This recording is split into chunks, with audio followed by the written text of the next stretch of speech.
Je suis Godzik Alan, j'ai 36 ans et je pratique la boxe thaïlandaise depuis bientôt 20 ans, je pense. J'ai été 3 fois champion d'Europe de boxe thaïlandaise, une fois en semi-professionnel et 2 fois en professionnel. J'ai plus ou moins une septantaine de combats, je pense. J'ai toujours aimé les sports de combat, j'étais un fan de films d'arts martiaux, mais la boxe thaïlandaise ici, j'ai connu ça grâce à un ami quand on était plus jeune qui m'a proposé de venir m'entraîner et j'ai tout de suite pris goût. Je pense mon premier voyage à l'étranger, j'étais jeune, j'avais 18-19 ans et je suis arrivé là-bas, il y avait ma photo en grand partout, je ne m'y attendais pas, donc ouais, ça c'était quand même un gros souvenir au début. Je crois que j'avais boxé déjà à l'époque devant presque 10 000 personnes. C'est quelque chose de difficile à expliquer parce que c'est une adrénaline qui est quand même assez forte et grâce à cette adrénaline, c'est ce qui nous permet de faire ce combat et de se transformer en surhumain, on va dire. Mais expliquer, c'est quand même assez difficile parce que c'est tellement intense qu'on ne sait pas expliquer, mais c'est quelque chose qui... Voilà, elle est là, mais après le combat, lorsqu'elle n'est plus là, ça fait un bien fou parce qu'on a l'impression qu'on s'est vraiment vidé intérieurement. Oui, il y a, je crois que ça fait 4 ans maintenant.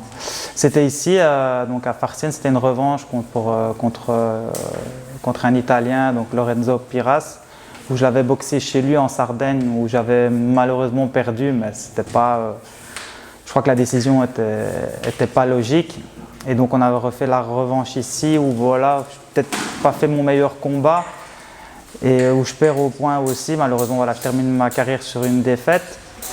Mais c'est aussi, ça a été vraiment 2 combats très durs et très physiques parce que c'était quand même un boxeur assez coriace et qui frappait vraiment fort des points.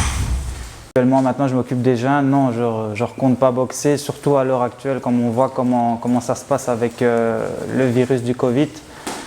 Je pense qu'au final, quand je regarde comment ça se passe maintenant, je pense avoir arrêté au bon moment parce que si c'était pour terminer maintenant et en ne sachant pas quand réellement boxer avec tout ce qui se passe, toutes les contraintes qu'il y a, on ne sait pas s'entraîner comme on veut, boxer sans public, c'est vraiment quelque chose de difficile. Donc non, là franchement, je pense que l'envie elle est passée et au final, je me dis que tout compte fait, quand je vois comment on évolue à l'heure actuelle, je me dis que j'ai arrêté au bon moment et je pense avoir fait ce que je devais faire durant ma carrière.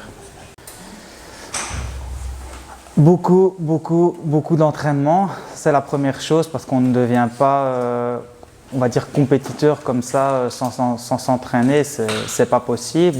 Deuxième chose, il faut aimer la boxe parce que si tu veux monter sur un ring sans aimer ce que tu fais, ça c'est pas possible parce que c'est vraiment très difficile.